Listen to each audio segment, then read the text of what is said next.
life. It is not defined by size. It is not defined by location or the need of a special environment. It is not defined by a level of development or the ability to defend itself. We know the signs of it. It is easy to recognize, even down to its quiet pulses and invisible waves. Life. We know it when we see it. We know it best when we see it taken away.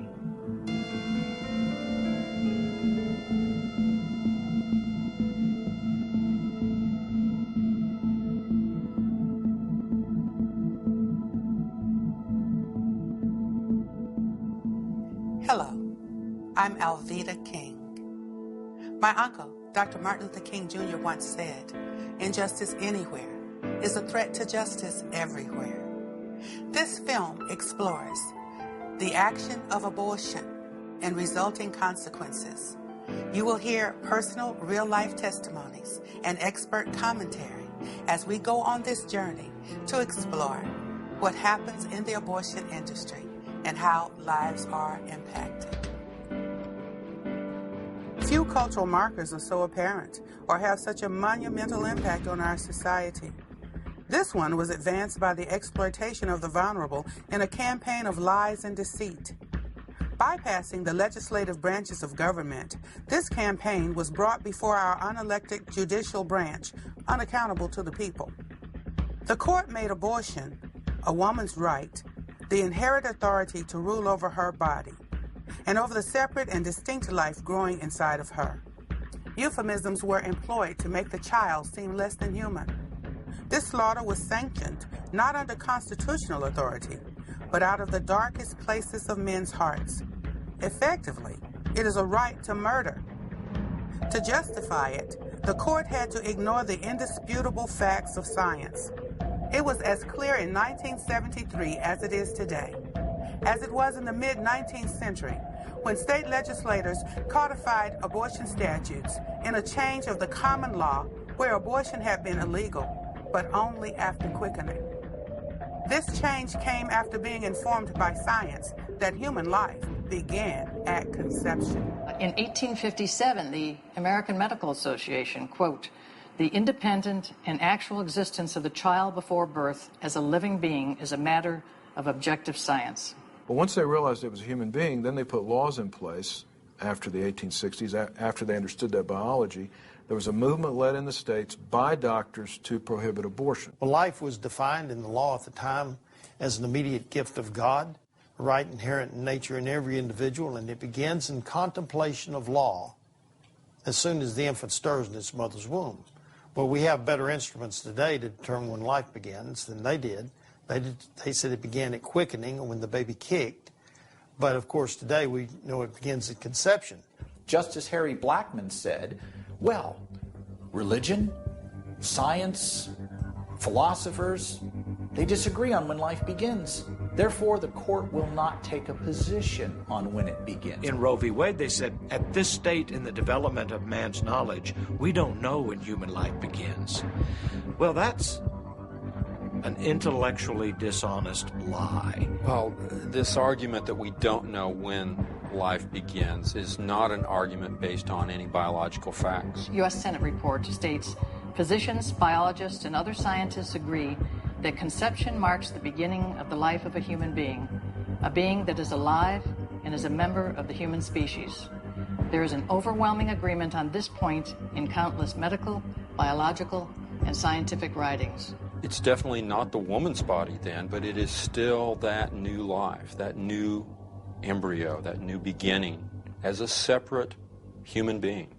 Now, if you want to know if there's a human being, I don't care what legal history said. I don't care what statutory history said. I don't care what philosophy said. I don't even care what theology says. If I'm a policymaker, I want to know, what does science tell me about when you've got a human being? And even back then, in 73, science was clear. You had a human being at day one. The amount of ignorance of just general biology, is astonishing.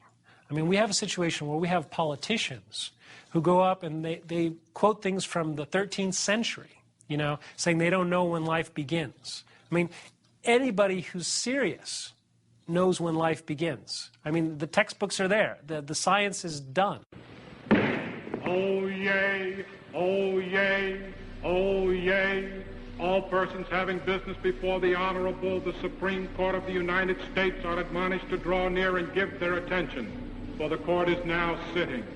God save the United States and this honorable court. In striking down abortion laws, the court invented a right for women that had never existed and took away a right for the unborn that had always existed without any statute specifically affirming it. If every person on the planet has an inherent right to life, it begins when they become a human being. I find nothing in the language or history of the Constitution to support the court's judgment. The court simply fashions and announces a new constitutional right for pregnant women. Justice Byron R. White. The scientific facts should not be called into question. It's almost laughable the extent that some people will go to try to question them. What they would see if you compared the mother's genome and DNA with the embryos, even at that very earliest stage, you'd see that these were two separate and distinct individuals. Distinct, we mean that you were a separate entity from your mother. You weren't part of her, though you were housed in her. And if you go to all the textbooks, you will find that they will resoundingly tell you that, yes, when you have those 46 chromosomes, when you have that gender now identified, when you have that self-defining and self-propelling embryo that has all it needs to be continue in development to death, that is the beginning of human life. The embryology textbooks worldwide are uniformly in agreement that from the earliest stages of development, from the very beginning, you were not part of another human being. You were your own distinct, living, whole human being. The biology is very clear on when life begins. It's at conception. The heartbeat in a developing human usually starts at about 23 to 25 days, barely past 3 weeks in development. But I've talked to hundreds of abortionists, and I have yet to have one not say somewhere along the line, I'm a murderer. Tony Levatino said, I'm a hitman. I take pay from somebody to kill their child. You have to remember that I then was in the abortion clinic telling other women that it was a blood clot, yet going back in the back room to make sure all the body parts were there as early as 6 weeks. You know, they're not stupid. They know when life begins, and they know that they end the life in an abortion at any stage. Most women wouldn't kill their child if they were told this is a human being. You have the right to kill it, but it is a human being whose life is being terminated. Most women wouldn't do that. And we need to start using words that are true instead of using euphemisms to cover things up. Product of conception. Blob of tissue. Brother, you're a blob of tissue. I'm a 250-pound blob of tissue. Every human being on the face of the earth is a blob of tissue. But that begs the question, are we going to protect that blob of tissue, or are we going to allow it to be destroyed indiscriminately? The government is supposed to be the protector of our society, guardian of our inalienable rights. Yet for all their supposed wisdom, neither the courts nor most of our elected representatives claim to understand when life begins. Why do they ignore something that is so obvious to science? It might be that to admit life begins at conception, they would be admitting their own culpability, just as they sanctioned the slaughter of 50 million innocent lives. Imagine a court turning its back on history, on the law, on legal precedent, turning its back on the Constitution of the United States. That was our Supreme Court and its justices, ruling as they did to sanction the violent in utero slayings of the innocent, violating their oaths of office, and turning their backs on millions of children who would be denied life. More than a decade ago, a Supreme Court decision literally wiped off the books of 50 states statutes protecting the rights of unborn children. Abortion on demand now takes the lives of up to 1.5 million unborn children a year. Human life legislation ending this tragedy will someday pass the Congress, and you and I must never rest until it does.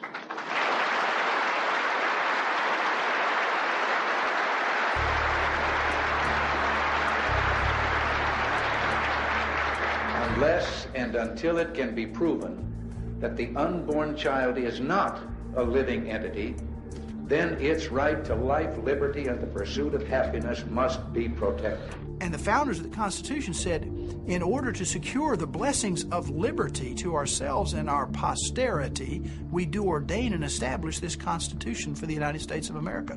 The primary purpose of the Constitution was to protect generations yet unborn and give them the blessings of liberty. No court has authority to contradict the Constitution. And when it's a plain contradiction, it should not be followed. Because the Constitution doesn't mention abortion in any respect whatsoever, they had to find it somewhere. And the court said, we find it in the penumbras, which means shadows, of the Constitution. The Supreme Court cannot take away rights that are so inalienable. So Roe v. Wade, Doe v. Bolton is a fiction. It's a fiction that's cost over 50 million lives. The Supreme Court did not give an absolute right for women to kill their unborn children. In taking away what had always been a state right, they declared murder to be abortion, making it a medical decision, handing it off to physicians to decide in consultation with the pregnant woman. Roe was based on the fact that this should be a decision between a woman and a doctor. At a previous visit, he had very flippantly discussed the possibility of termination of the pregnancy if there were genetic problems with the baby. My oncologist was pretty adamant that it was what I had to do. It was the only choice that I had. It was the only way that I was going to survive. And so they encouraged me to have an abortion to save my life and to be rid of a child who would be incompatible with life. While those advocating for abortion on demand celebrated the Roe decision, many in the legal profession, and even on the radical left, knew this was an indefensible decision from a legal perspective. Not only did the court contrive a right, it did so blind to history and blind to the precepts of science and the law. I will give you the opinion of the leading liberal law professor in America, Larry Tribe at Harvard, and he thinks it's an indefensible opinion. The Supreme Court itself in 1992 in Planned Parenthood v. Casey clearly said that if it was for them a question of first impression, if it hadn't been ruled on before, they might very well not find a right to abortion. Then that court went on to say, but since it was found in 73 in Roe v. Wade, we have to respect it, which is just very bad legal logic that isn't followed in any other area of the law. Today, we define precedent as anything that a judge says, as long as he's higher than you are. And that's the highest thing is not the judge, it's the Constitution of the United States. In no other area of the law do you protect a precedent simply because it's there, because a decision that's wrong is an unconstitutional decision. So you'd have to, if you respect the Constitution, you'd have to overturn it. The myth is not that these are not children or that these are not people. The myth is that we can take protection away from the children in the womb, but hold on to it for ourselves. The reality is we can't. As soon as you take protection away from anyone in the human family, individual or group, you've taken it away from everyone. The right to life is in the Fifth Amendment and the 14th Amendment to the Constitution. Nowhere is there a right to abortion. So the judges usurped their role as protectors of the Constitution when they created a right that was never intended to be in the Constitution. The law governs even the courts. And if you fail to recognize that basic principle, that judges are under law, then you have havoc. But it doesn't make it law. Law is made by the legislatures of the state, or by the United States Congress, or by a constitutional amendment. There's nothing in the Constitution that says the Supreme Court has the right to make laws on everything. That's what you've got legislature for. Judges on the Supreme Court and at many levels of the judiciary have become corrupted by the power to interpret the Constitution. They now believe, and they have admitted in their judicial opinions, that the Constitution means what they say it means, and they can mean whatever they want it to mean. Second thing they said was, because the Supreme Court has resolved this difficult, divisive issue, Americans should accept that resolution because to do otherwise would undermine the credibility of the court. If it was a bad decision by the Supreme Court, why should the American people accept it? They're saying just because the Supreme Court gave it, and that it undermines the credibility of the court to challenge Roe. I think it undermines the credibility of the court to reaffirm Roe. Their oath is to uphold the Constitution, right? So if they're not going to overturn decisions that are contrary to the Constitution, and they know it, and they're only doing it because it's been there for a while, that would seem to violate their oath. The candid citizen must confess that if the policy of the government upon vital questions affecting the whole people is to be irrevocably fixed by decisions of the Supreme Court, the people will have ceased to be their own rulers, having to that extent practically resigned their government into the hands of that eminent tribunal. Well, that was Abraham Lincoln on the occasion of his first inaugural address. He basically said, well, hey, if the Supreme Court's the final arbiter of what the Constitution says, then we have ceased to be our own rulers, and the Supreme Court is our ruler.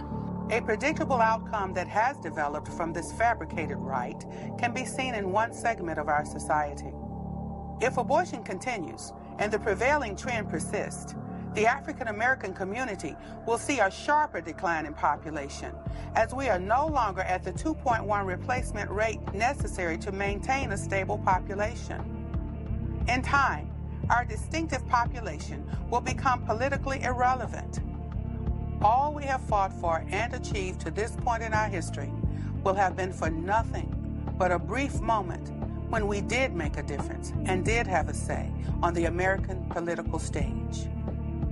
Silenced at the hands of abortionists. In the United States, since Roe v. Wade, about 10% of the white race has been wiped out by abortion. 28% of the black race has been wiped out by abortion. For every 5 African American women that get pregnant, 3 choose to abort. Every day, 1,452 African American children, just under 4,000 overall, are killed in the womb by abortion. African Americans make up 12% of the population, but basically 36% of all abortions. So we are disproportionately affected by abortions. And the racist aspect of it, yeah, it's very clear. They're having abortions at twice the rate of the rest of American society. That doesn't happen accidentally. Abortion happens when people are targeted. After 35 years of abortion, we have lost 14 million lives. We only make up 25% of all of their other services, with almost 45% of the abortions they perform. Each woman has to have 2.1 children to maintain a stable population in a developed country like the United States. For the first time in 2003, the black population went under 2.1 replacement, where the next few years the black population will actually begin to decline. As a black American, I know that most folks rank slavery as the worst thing that ever happened to America. But by virtue of the fact that I'm alive and here today, abortion most certainly would not have allowed me that privilege. So I say that abortion is the worst thing that has ever happened to America. Many people consider slavery to be the most heinous act that the United States government has ever condoned. And yet, there are others who know that even those Africans who were brought over on those slave ships and lost their lives, maybe 1 or 2 million, certainly are just a part of a serious act of oppression that still continues today. In America, since Roe versus Wade, 14 million African American babies have been added to the number of those who have been oppressed because either of skin color and now gestational age.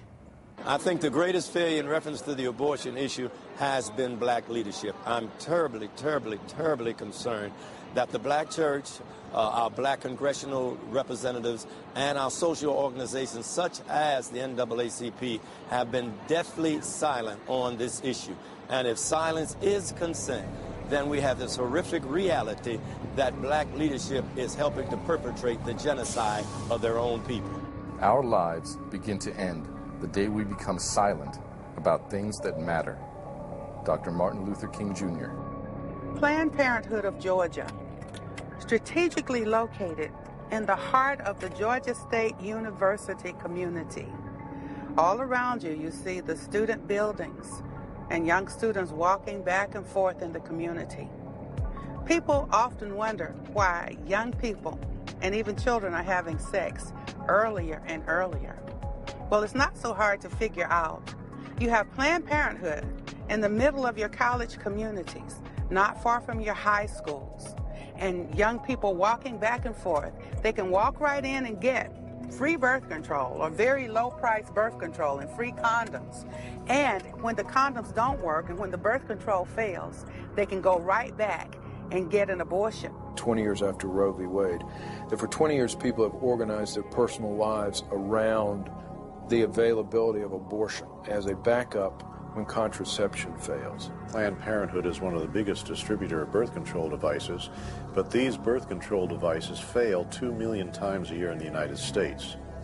And so what we see, according to the Alan Guttmacher Institute, which is a research arm of Planned Parenthood, is that nearly 2 out of 3 women obtaining abortions were using contraception when they got pregnant. So it's kind of a self-fulfilling, wonderful way to sell a product, then have the product fail, and then offer people abortions to cover up for the failure of your own product that you just sold them. We had a whole plan that sold abortions, and it was called sex education. Break down their natural modesty, separate them from their parents and their values, and become the sex expert in their life, so they turn to us. When we would give them a low-dose birth control pill they would get pregnant on, or a defective condom, because we didn't buy the most expensive condoms, we bought the cheapest condoms. Our goal was 3 to 5 abortions from every girl between the ages of 13 and 18. They get the children young, they get them sexually active. They say if they can only get a girl about at 16 to have an abortion, they got her for 3 or 4 more, because she'll remain sexually active. They give them contraceptives. They get the cheapest brand of everything, and yet they put on this front that they're helpful, and they've got everybody fooled. We gave them a low-dose birth control pill that in order to provide any level of activity had to be taken at the same time every single day. The girl wouldn't take it accurately, and if you miss that thing, the protection is out of her system. The sexual activity goes from 0 or once a week to 5 to 7 times a week. She doesn't take the pill properly. She gets pregnant. And who does she call when she's pregnant? She calls us. We're the experts. And we were ready. We used a script designed to overcome every single objection. That's what sales is. Overcome the objection and you get the order, in this case, the abortion. And when she calls, the first question is reassure. And so the girl confesses, I think I may be pregnant, and the counselor, who's really a telemarketer, that's all they're trying to do, sell over the telephone, but we call them counselors, says, we can take care of your problem, no one needs to know. And then the first question, what's the first day of your last normal period? And she gives this so-called counselor the date, and she says you're 8 weeks pregnant. She didn't say you might be 8 weeks pregnant. She didn't say you could be. She said you are 8 weeks pregnant. So she has planted the first seed in this long marketing thread. And the sad thing is, in this girl's mind, she is the expert. This is the pregnancy expert. And the next question is this good news or bad news? If it were good news, she would not be calling an abortion clinic. It's bad news. And when she replies bad news, this counselor moves right in, because now she wants to identify the fear, to use it to reaffirm that abortion decision anytime that girl moves away. And if she says, well, maybe I need to think about this, your parents will kill you, you'll have to miss drill team, the abortion is sold. What's in a name? Sometimes people wonder why Margaret Sanger chose the name Planned Parenthood for her organization. Initially, Planned Parenthood was called the Birth Control League.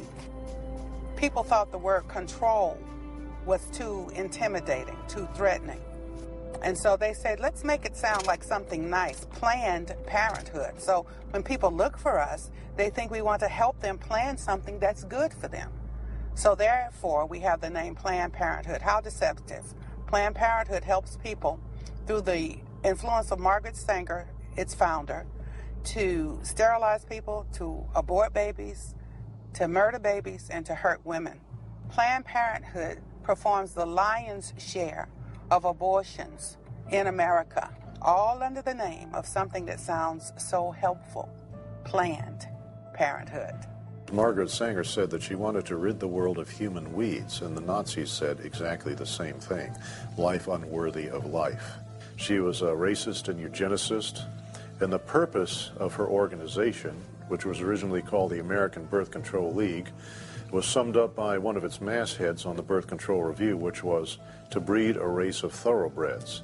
Another one of the mastheads was, birth control, a sure light in our racial darkness. One of the people who sat on her board, one of her most trusted advisors, was Lothrop Stoddard, who wrote a book in 1922 called The Rising Tide of Color Against White World Supremacy. And in it, he said that crossings with the Negro are always fatal. Margaret Sanger, when she started the American Birth Control League and later Planned Parenthood, had an agenda, a eugenic agenda, to quote-unquote get rid of the inferior races. Planned Parenthood today refuses to admit that Margaret Sanger is a racist. We do not want word to go out that we want to exterminate the Negro population. And the minister is the man who can straighten out the idea if it ever occurs to any of their more rebellious members. Margaret Sanger. While no direct link has been established between Margaret Sanger and Adolf Hitler, there are enough Nazi connections to see that their thinking was in line with each other and that they shared many of the same twisted ideals. This is little known, but in the United States, forced sterilization of minority women only stopped in 1972.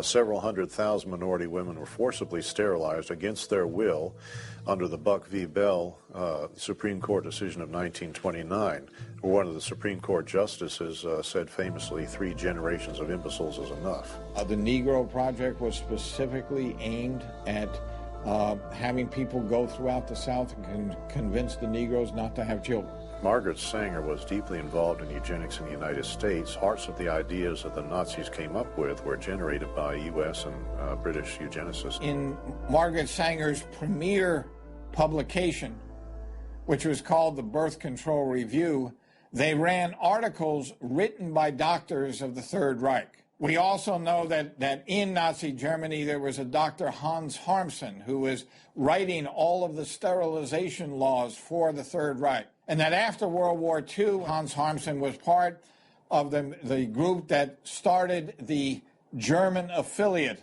of the International Planned Parenthood Federation. So there are a lot of connections between the atrocities that went on in Nazi Germany and Planned Parenthood.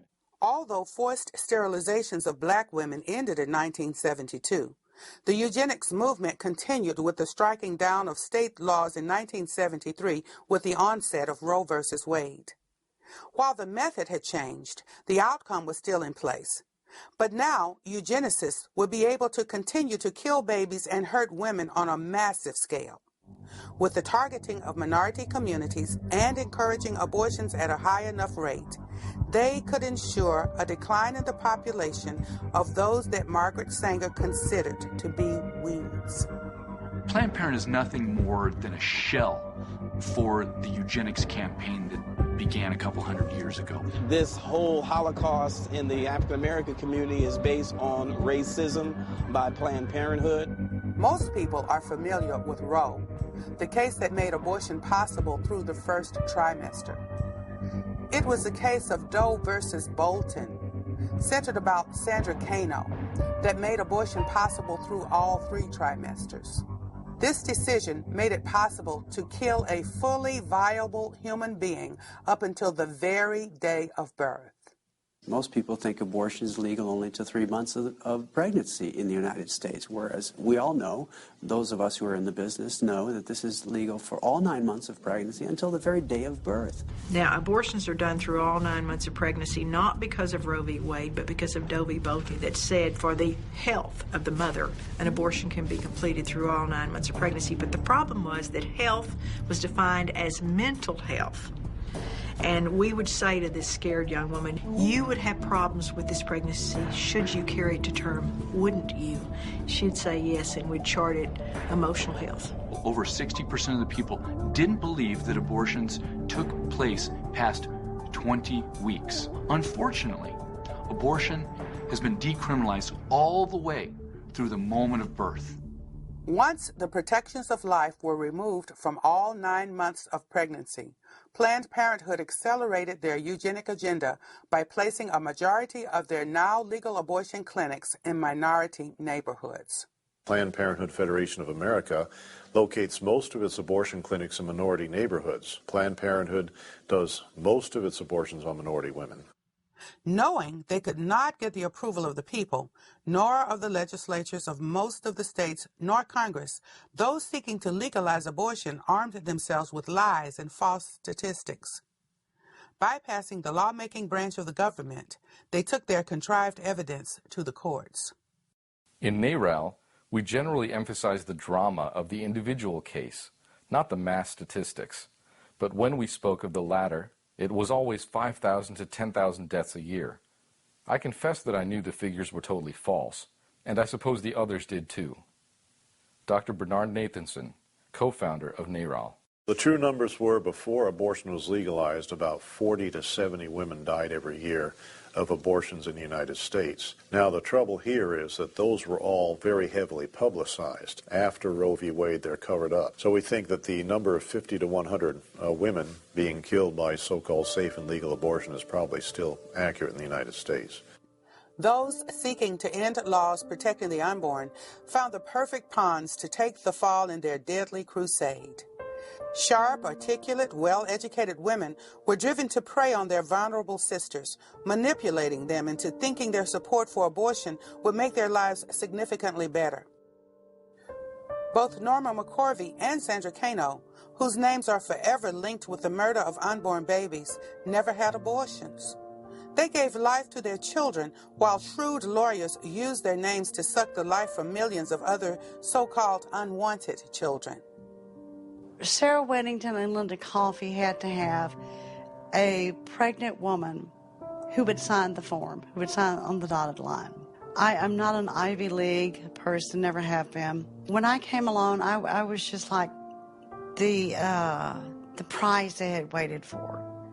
You know, I was illiterate, you know, I wasn't, I was more self-contained than I was about the world. I mean, I was trying to live each and every day, and they knew that, and they took full advantage of it. But I think all of this was underhanded. I went to her innocently.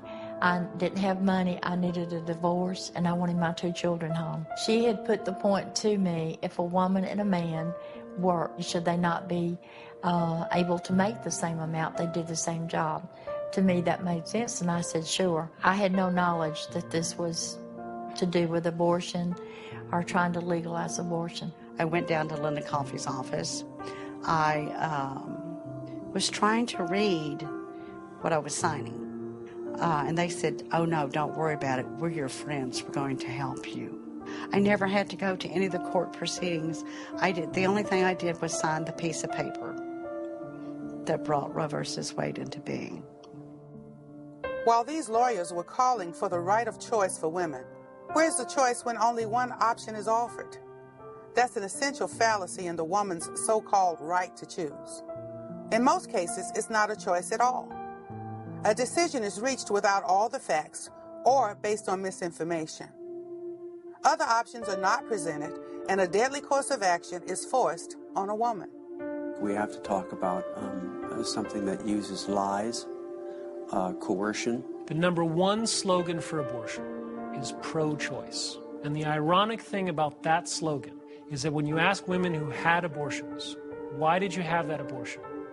the number one response is, I felt that I had no choice. A majority, maybe upwards of 80% of abortions in America happen with some form of coercion.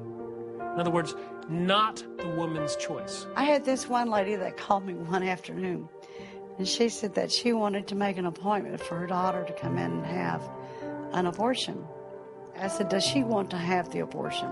Well, you know, it's not her choice. So I went to a counselor, a Christian counselor, and she kept saying I needed to have an abortion, and then this was not a good thing for me to do, and it wasn't going to be good for my kids. Then I told my fiance, then I told my mother, then I told my other family members. All of a sudden, everybody's like, you can't do this, you can't do this, you don't want to do this is not good for the kids, this is not good for you, this is not good for our marriage, I don't want to raise this child. He would have been somebody who would have changed the dynamic of our family. And the relationships that they would have created would have changed everyone that they interacted with. But they're not here. In abortion, it's not about choice, it's about despair. It's not about people who are getting abortions because of freedom of choice. It's about people getting abortions because they feel they have no freedom and no choice. Through conversations with him pushing the abortion, and then that kind of frustrated me at some point. I just felt like he didn't care about me, that he was just thinking about, like, let's fix this. That's exactly his words. We need to fix this. But I was in fear and in crisis, and at that point that I felt like I had no choice. Women are the victims. In a lot of these cases, women are coerced and in crisis mode and regret the decision that they've made.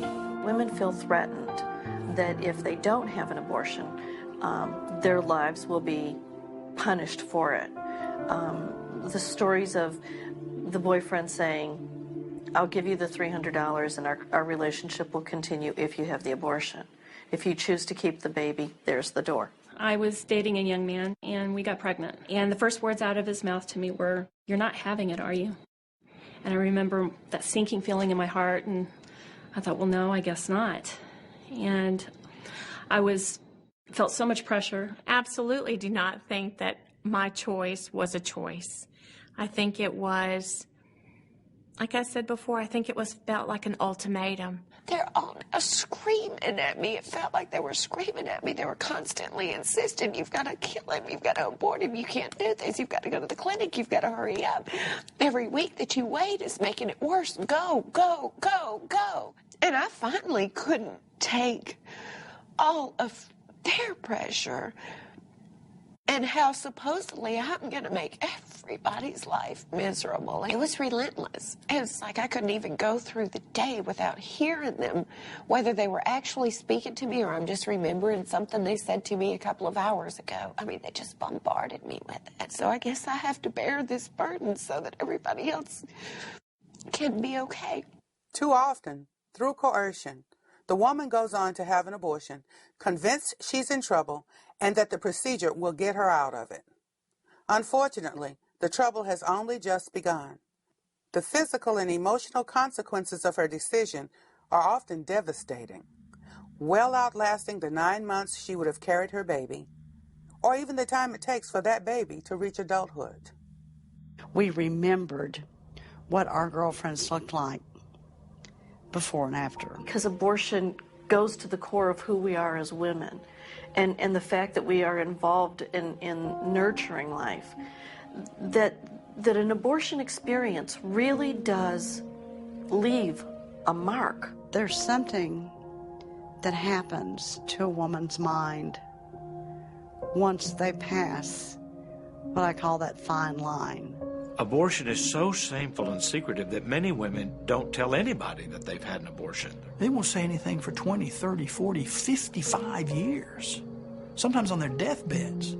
Nobody knows because they're so traumatized. Silence. It can also have psychological effects, short and long term, for the woman. The Supreme Court itself said in the Gonzalez v. Carhart case that this is not rocket science, unexceptional to note that some women have negative consequences from abortion. She'd say, well, I'm pretty sure that you have post-traumatic stress disorder from the abortion that you had when you were 14. And I said, yeah, no, that's not what it is. I always thought, I have major depression, or I'm bipolar, or all these other things that other doctors had diagnosed me. It was definitely my abortion that had caused serious emotional trauma for so long. We have more and more men and women who've had abortions are speaking up about it, and as they testify to the pain and the despair that abortion has brought, as they testify to the fact that abortion didn't solve their problems but only created more of them, then they are, by their very testimony, they're making it impossible for the other side to say, listen to the voices of women, this is a positive thing for women. That's, of course, what they've been trying to say for decades, and now those very voices are telling them abortion is a bad thing. And then later women come to deeply regret and suffer years of nightmares and anxiety and incredible pain and anguish. Why do so many women, including myself, have dreams about their children? And especially in my situation where I didn't think of it as being a child, but I had nightmares and dreams about children. I know a lot of women have suffered from having nightmares, hearing babies crying in the night, inability to bond with living children. The fear of being found out. What if people knew what you've done? Or people think you're a godly woman, but they have no idea that you've killed 4 people. Grief and the shame just about buried me at times. After I left there and went home, I guess it was the hormones or whatnot set in, and just the emotions, the reality of what all happened. And I remember just curling in a corner and pulling out my hair and just thinking, I can't believe I had done this. Rather than just go through a 9-month crisis pregnancy, that I've gone through about 20 years of hell on earth, just by exercising my right to choose. Women are constantly said, they didn't tell me I'd suffer for years from my abortion. They didn't tell me I'd have nightmares about my baby. They didn't tell me I'd come to regret it so deeply that I would rather kill myself than go on living. Nah, it's 10 minutes, you'll never have to think about it again. That's a lie. One of the most devastating effects of abortion on some women is suicide. Some studies have indicated that teenagers who have an abortion are up to 6 times more likely to take their own lives within a year of having terminated their pregnancies. Many more women contemplate and even try suicide in an attempt to end the pain that they feel. True numbers may never be accurately reported, but suicides and attempted suicides among women who've undergone abortion are a reality the other side does not want to admit. I figured the only way to escape the torment was to take my own life. And being the chicken that I was, I got about as high as I could, and I got in my bathtub filled with water. And with a razor blade, I cut my wrist. And I began to just lie there and watch the water in the tub turn red. It wasn't something that was happening consciously that I could say, man, I'm really sad that I had the abortion, so I'm going to use these drugs. It was just that deep, empty, hopeless feeling that there was nothing worth living for, and, plotting how I was going to end my life so many times. I was diagnosed with clinical depression in 1991. I'm sure it came from the abortions. I became extremely suicidal after my abortions, to the point where I did attempt to take my own life a couple of times. We had a 12-year-old. She came in chewing her gum and looked so carefree. She had her abortion. She came back 2 weeks later for her checkup. Didn't come out of the room, opened the door, and she was in there. She'd brought in a piece of glass and slitting her wrist. 12 years old. But we all have that moment where we realize that we are moms and we killed our children. It's pretty sick. It's a sick feeling. Warnings are rarely offered. Women are seldom told the full story of what they're getting into when they authorize an abortionist to kill the baby inside of them. even if the known consequences and after effects like breast cancer, barrenness, and other female trauma, even if it only impacts half the women or a quarter of the women, wouldn't it be better to let them know what they might suffer from their choice? Wouldn't it still be wise to let them know every potential risk? The government mandates warnings on every other potential danger. Every pack of cigarettes, every alcoholic beverage, every package of medication carries a warning of potential health risks. Why not a warning on something so life-changing, so life-threatening as an abortion? There's a lot of evidence of physical and psychological consequences. Then there was a big study out of New Zealand about 2 years ago that showed long-term consequences. Abortion can have long-term consequences on the woman in terms of affecting her fertility. Many women become infertile. They suffer from other problems with their female organs and end up having to have complete hysterectomies, never able to conceive or have other children. One of our ladies, the power of the suction machine from the abortion was so severe that it caused her fallopian tubes to collapse and she was never able to have children. Abortion is surgery and carries significant risks. Unlike surgeries that will save a life or relieve suffering, abortion is an elective surgery of convenience that is rarely performed to save the life of the mother. I wasn't in for all of that abortion. Somebody else was in there with him. But I went in toward the end, and I'd never seen that much blood. I mean, just blood everywhere.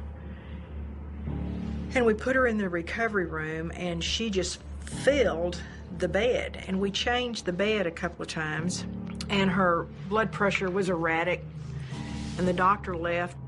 I was really worried about her, and I tried to call him. And her boyfriend kept wanting to go home, and her blood pressure stabilized a little bit, but I just didn't believe she was, it's just like that feeling you have that she's not right. At 10 o'clock, the boyfriend said, look, if there's anything happens, I'll call you immediately.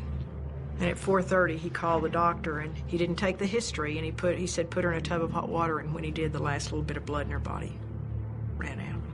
And he called me about 6 and said she's dead. And he immediately started telling me how he was going to do the cover-up.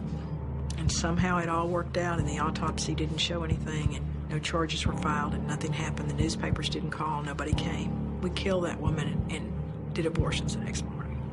And many times you'll see a young lady who's been killed by abortion, and on the death certificate you see something like spontaneous gangrene of the ovary or therapeutic misadventure or something like that. The families are so hurt by what's happened and shamed that their daughter had this abortion and died from it or whatever. They don't come forward. You see, abortion makes a doctor almost lawsuit-proof because the woman is so ashamed that she went to get an abortion that even if he butchers her so that she has to have a hysterectomy, they aren't going to say anything to anybody about it, nothing, because they don't want anyone to know.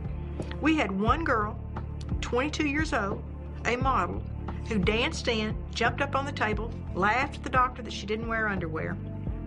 She was 22 weeks pregnant. We put her on the table. Now, there's a maneuver called the Hansen's maneuver. Now, the doctor may do it himself or someone may do it, but I did it for the big baby, 2 of our big baby abortionists. I held the babies, and you say the head's here, the feet are here, the buttocks are here, and you gently push the baby down into the instruments. And the first time this doctor went in, he pulled out omentum. That's the lining to the intestines. He literally perforated her uterus and was pulling her bowel out her uterus with the very first time he went in with the instruments. And the second time he went in, he pulled out her bowel and he pushed it back in. Live baby. Woke the woman up, put her in my car because it's terrible advertisement to think about having an ambulance in front of an abortion clinic. You just don't want it. So we put her in my car, and we didn't take her to the hospital nearest to us. We didn't take her to the hospital that would take the best care of her. We took her across town to a hospital that would help us cover up what we'd done. And this surgeon has taken this girl who has a perfectly complete baby inside her with her bowel pulled out her vagina upstairs to the operating room. 7 doctors operated on that baby, on that girl. They had to do a colostomy to resection her bowel to empty into this bag. They pulled the baby out. He rolled it into the disposable drapes and put it into the incinerator at the hospital. All 7 of those doctors falsified the records. We killed that baby that way. The doctors falsified the records. We told that girl she had an abdominal pregnancy, and she didn't sue us. In Roe, the court made the issue of abortion a decision between a woman and her doctor. The real outcome of Roe is that deciding whether to keep the baby or terminate its life in the vast majority of cases is left up to the woman in crisis in consultation with a person who earns a living by selling abortions. The ring of the cash register has taken the place of the cry of the newborn. Most women in America who've had abortions will tell you they never see the abortionist, they never see this doctor until he's between their legs in the abortion clinic, violating them with instruments. That women almost never consult their physicians. They go to a clinic. They have decided they want to get an abortion. So this idea of the important role of the personal physician is a fantasy. The court talked in terms of, well, we have a medical practitioner, a doctor-patient relationship, and the physician is going to do what's best for his patient. And you hear the testimonies of these women, they don't see the doctor until he's there performing the abortion on her. There's no doctor-patient relationship. With the success of Roe v. Wade at the courts, Margaret Sanger's racist eugenics organization became a part of the American culture. A new multi-billion-dollar industry was launched with Planned Parenthood at the forefront. This industry maintains its influence and power with the same arguments and lies originally used to decriminalize abortion in 1973. There were 2 great lies about abortion. 1, it's not a baby, and 2, it's good for women. We must also examine another motivation of Planned Parenthood and the abortion industry: the desire to make money to further their cause. Money is made selling sex education, selling contraceptives they know will fail millions of times a year, then selling abortions to take care of the failures, at times selling the baby parts that come from those abortions. It is easy to see that the abortion industry is an endless cycle of making money. It is only when women plan on parenthood that the abortion industry loses. I don't think anyone ever believed that we would see an industry develop that's largely a cash industry, that is largely unregulated, to perform abortions. And they're using our tax money. 1/3 of their billion-dollar budget is our money. They have worked very hard to learn how to get Medicaid funds, and they want to increase their tax funding to $700 million a year. Planned Parenthood was allowed to come in and talk to us, or other organizations talk to us. Liberal teachers talk to us during sex ed. No one called it a baby. Product of conception. It can be removed if you don't want it. In legalizing abortion, the Supreme Court opened the floodgates for an industry to make billions of dollars off the pain and suffering of women and the deaths of millions of innocent babies. A way to exploit the crisis situation so many women find themselves in. At a time when women are at their most vulnerable, court-sanctioned abortionists offer a service promising to solve the problem. But, unlike other businesses, they leave their clients having to deal with the consequences without offering a warranty or even a refund when their product proves defective. Abortion is a skillfully marketed product sold to a very frightened person in crisis. They buy that product expecting a fix and find it's defective. We were told that we had to make $40,000 a week in order to stay here. Of course, we found out later that he was lying, that he just wanted to build up his money resources, you know. Abortion is a very lucrative business. We put a clinic out on 30. It paid for itself in the first month. It was a profit center. And we were well on the way to opening more clinics. As a matter of fact, our plan was to open 3 abortion clinics in 1983 so I could be a millionaire in 1984. There's a lot of money involved. We never would take personal checks. We'd take credit cards, but we frowned on it. We always encourage the ladies to bring cash. Why is that? So, you don't have to report cash, friend. You know, they came in for 2 or 3 hours and wanted to do 20 abortions or 30 abortions and make their money and go away. They didn't care if the instruments weren't clean, and they didn't care if the instruments weren't cool. They just wanted to get their money and get through the day and go. There was a receipt on the chart. They would collect them, bring them up at the front at the end of the day. We would balance them, pay them in cash, no 1099, no W-2. But I'm certain people killing babies for a living probably reported it to IRS, don't you think? We will never know for sure how much money is made because the abortion industry hides behind the skirts of their patients in declaring medical privacy. It's a business, and we can't deny that fact. That's what gives it a certain amount of coercive and secular power. The money that is generated by abortion then gets plowed back into the political realm to support candidates who will keep it going. When an organization makes millions upon millions of dollars on providing abortions, and sometimes in a community they're the sole proprietor, they've got a monopoly on it, why wouldn't they then encourage more abortions? Because more abortion means more money.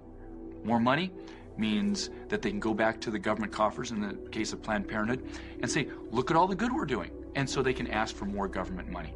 Planned Parenthood is expanding now. They're building gigantic abortion clinics in anticipation of socialized medicine because they hope that if a Democrat becomes a president of the United States, there will be socialized medicine brought in, and then they can charge between $1,000 to $1,500 for even first trimester abortions and have them all paid for by the government. The abortionist has a financial interest in the woman having an abortion because he gets paid if she has an abortion. He doesn't get paid if she doesn't.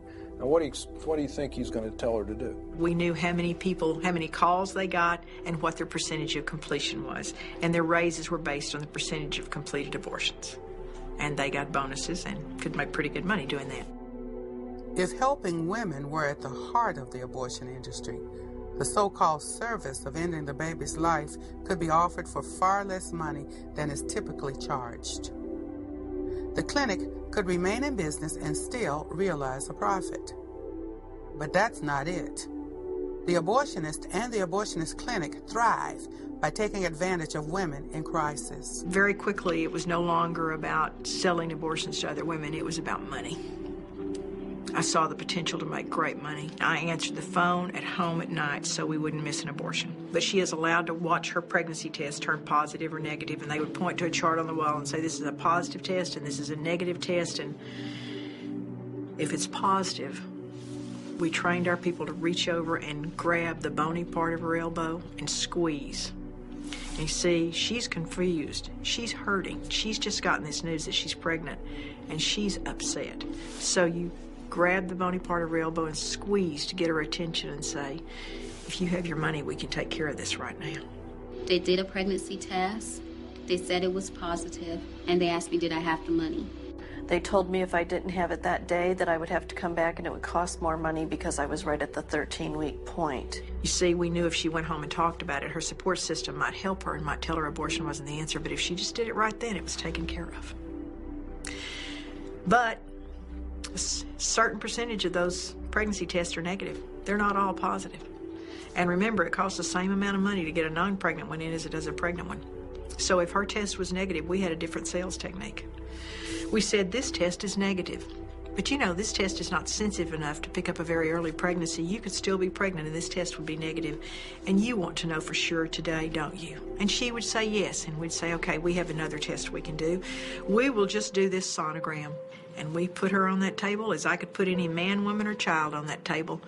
And I could find a pregnancy. You see, all you have to do is find a blob. And everyone's abdomen has a blob. And this girl doesn't know what a pregnant uterus looks like versus a negative one, so you just find a little blob in the abdomen. You flip it around and say, see there it is, you're pregnant. She's shocked. You grab the bony part of her elbow and say, if you have your money, we can just take care of it today. We know of one 16-year-old who was told she was pregnant. They did an abortion on her. You don't see what they take out. There was no baby there. And she committed suicide. And in the investigation, they got her papers and had no PG, or not pregnant. I mean, the studies are there that shows that abortion is bad for women's health, emotional, physical health. But yet those studies keep getting stifled. They keep getting questioned. They keep getting undermined because of the fact that there is a great deal of money made in the abortion industry. You know, and that money that the politicians are getting from NARAL and NOW, you know, the different pro-abortion organizations, Planned Parenthood, Marie Stopes International. I mean, that is money that is funding campaigns and is supporting candidates. You don't go against that money. You don't speak against it. Abortion has far-reaching consequences that those profiting from it don't want women to know. At a time when we expect our government to ensure our safety, why has the government been so slow to regulate an industry that has harmed untold numbers of their patients? This doesn't just affect the woman. It doesn't just affect the father. It affects an entire family, and it tears families apart. But she had always wanted a big sister as an only child. And when she was 8 years old and found out that I should have had an older child, there was somebody missing in her life. And then she went, well, wait, where's the baby? And I had to explain to an 8-year-old what abortion was. Okay, let me just make sure I get this straight. And she was standing right in front of me. And she said, you were 16, you were pregnant, and you killed your baby. And I had to look that little girl in the eye. And I had to say yes. And this look of terror went across her face. And she didn't say anything more. She just walked away. And I asked family members to go with me. They didn't want to go. They didn't want to go. They want me to do it, but they didn't want to go. My fiance didn't want to go. I finally found somebody who would go. Anybody that was telling me to do it, none of them wanted to go. Some men have had no choice. The woman chose abortion without them, and they didn't have any control over it. Abortion steals the destiny of not only women, but of the men who participate, the men who've lost children, of their families. It destroys relationships. A man had come to our table. I had an exhibit booth, and I was explaining to him the work that we do, and he looks up at me and tears are streaming down his face, and he was sobbing like a baby, and he says, it's been 35 years, and I still hurt every day from it. We can't be silent anymore.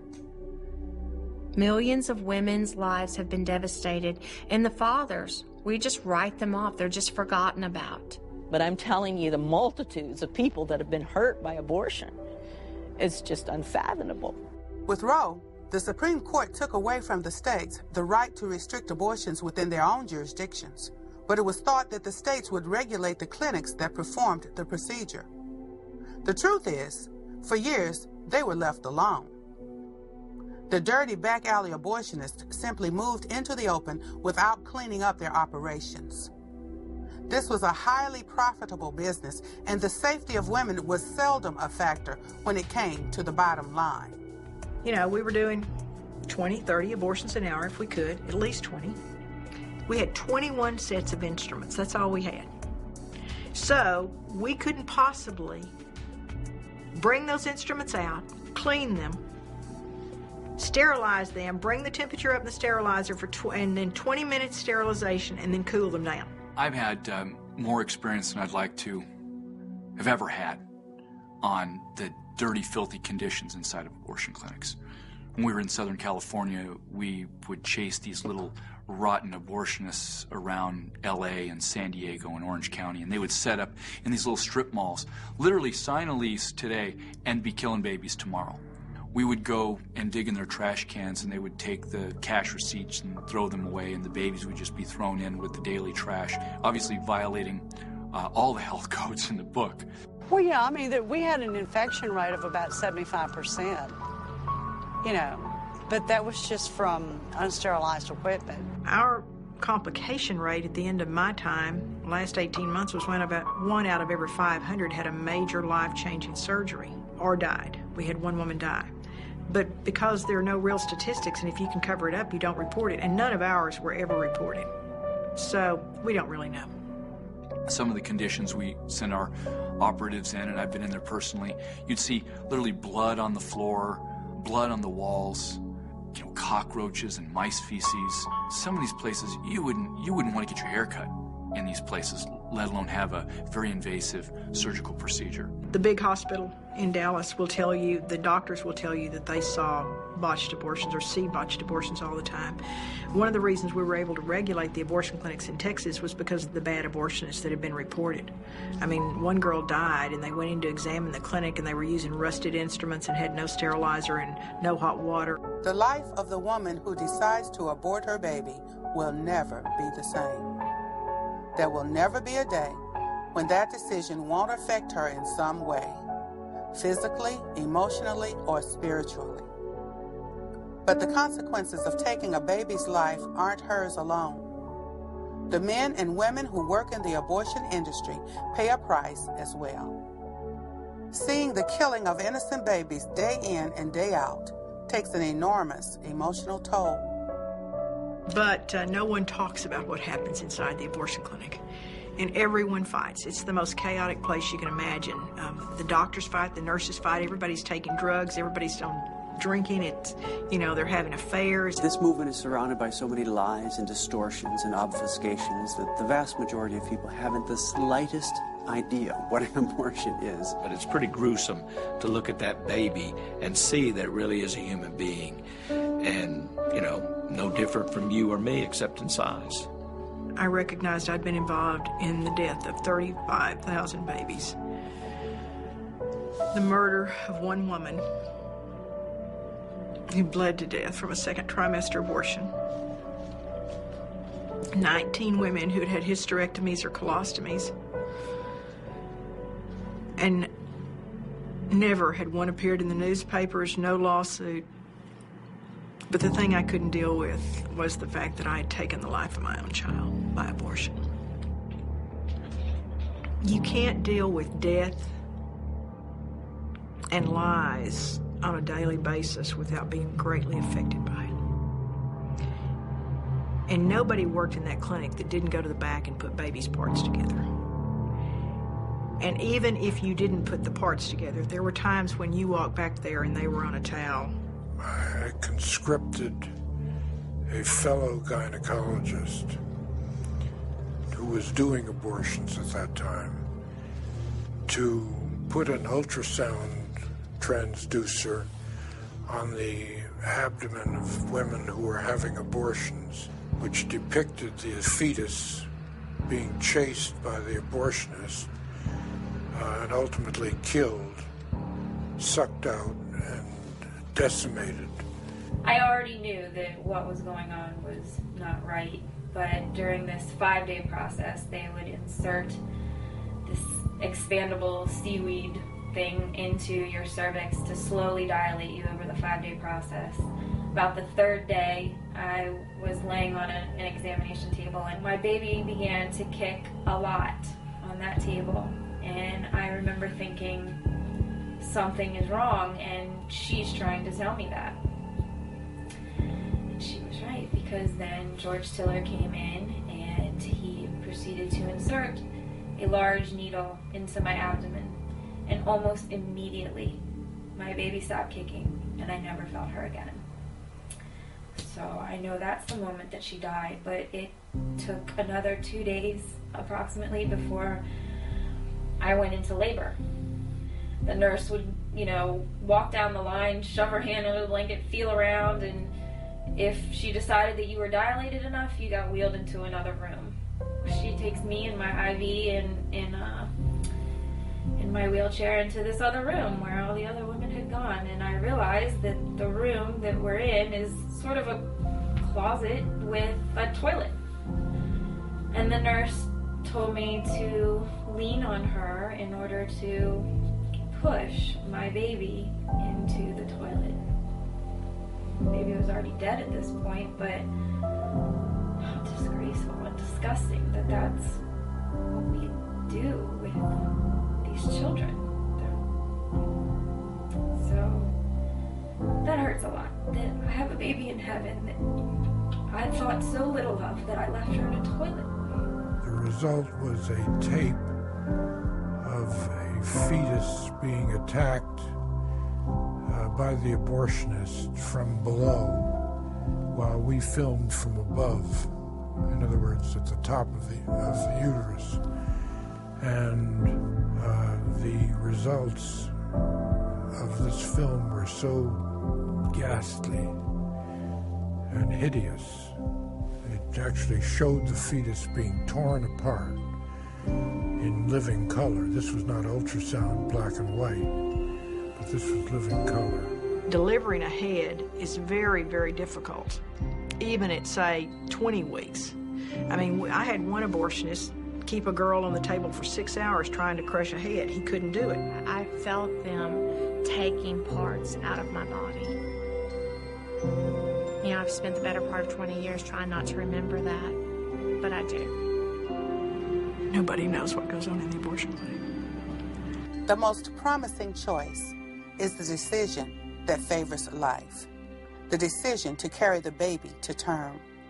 In virtually every community all across the United States, there are organizations and people willing to help for the sake of a life that deserves to flourish. Organizations and people who are not driven by the desire to make money off of the despair of others. These are loving people who truly desire to help the woman in crisis make a choice, the right choice. Every day, all across this country, people from every walk of life and socioeconomic background rise up and rally to the cry of their hearts to bring an end to the lawlessness and inhumanity that is abortion. From sidewalk counseling, trying to save that life at the last moment, to marches that show our elected representatives that this matter is of the utmost importance, to the organizations that try and heal the women wounded by this brutal act. Slowly, people are waking up to the understanding that abortion is wrong and needs to end, and that we as a society must see the end of this injustice. We, the people, are beginning to come to the realization that life, even life from conception, is the primary inherent right of all humanity. That movement there is the heartbeat.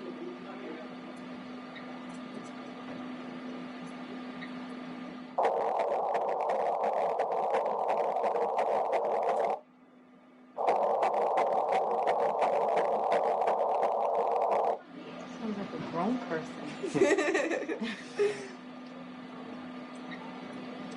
The heartbeat is 176 beats a minute.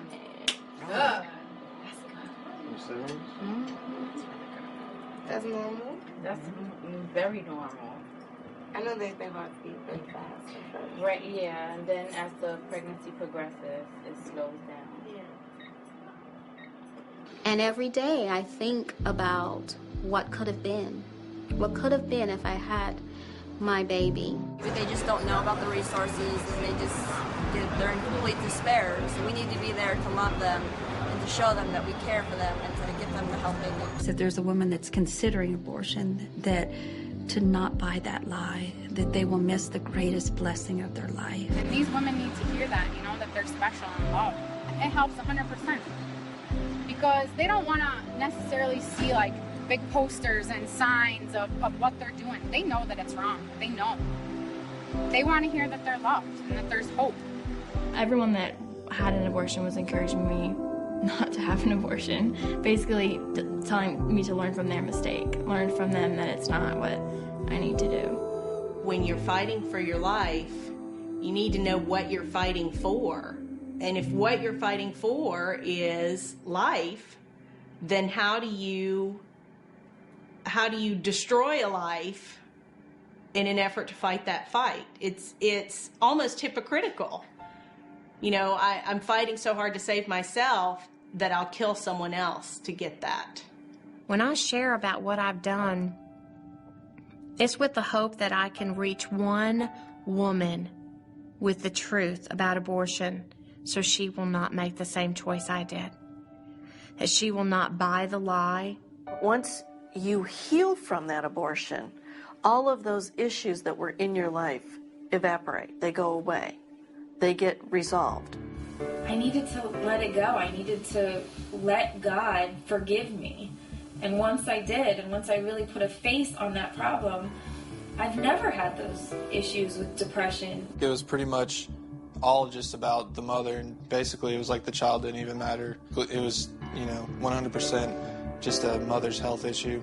We knew we'd done the right thing regardless, but she, from the moment she was born, responded completely appropriately for a newborn baby, and there was no reason to think that there would be anything that would come up later. I had a boy. He's 2.5 now. If you look at it in terms of the continuum, I know scientists like to divide, and of course we divide things into different categories because that's what we see. That's the best way we can actually consider the scientific facts that we're finding. But the fact doesn't change that this genetic entity that already has a gender can continue on to death. Sadly, I think if at any time one of their fathers had asked me not to abort them, I would have definitely kept that baby. I carried my baby to full term, and I gave her up for adoption. And I'm happy that I did. Is that abortion is really, to me, the ultimate exploitation of women. And none of that is being discussed, because the reality is once it starts being discussed and we really blow the lid off of this issue, and the truth has really come out about what abortion does to women, let alone the unborn baby, our dead babies, it will be over.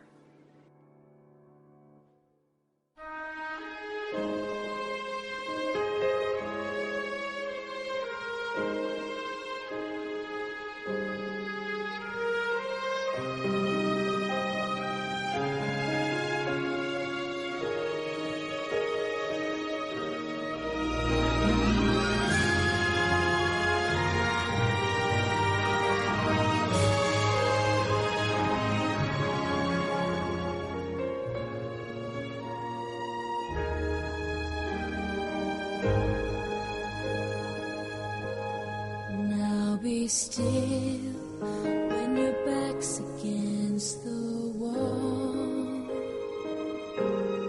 Victory, there seems no hope at all. I'll be your wings that soar so high, this side of paradise. Now be still until strong. Here I am, I'm your fire when it's cold. Here I am, I'm your guide when you lost your road. I'm your armor in the fields of war, when the enemy storms the door. Here I am forevermore.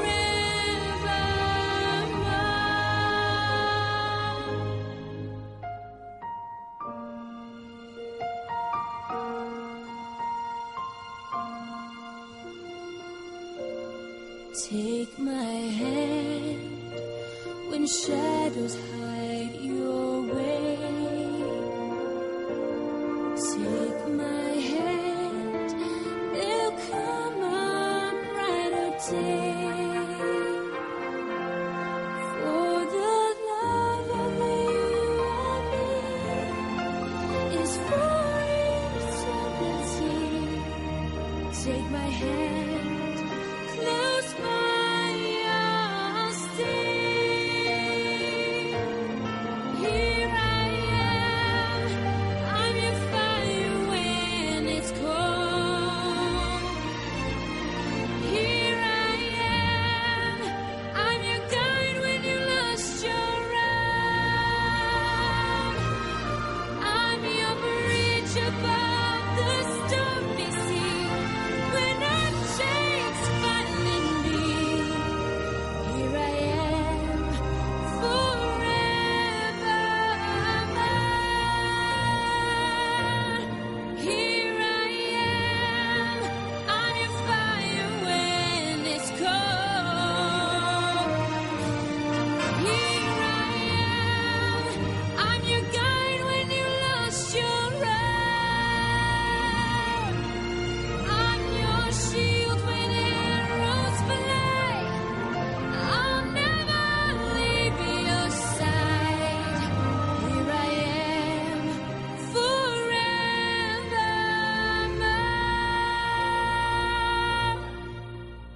Here I am.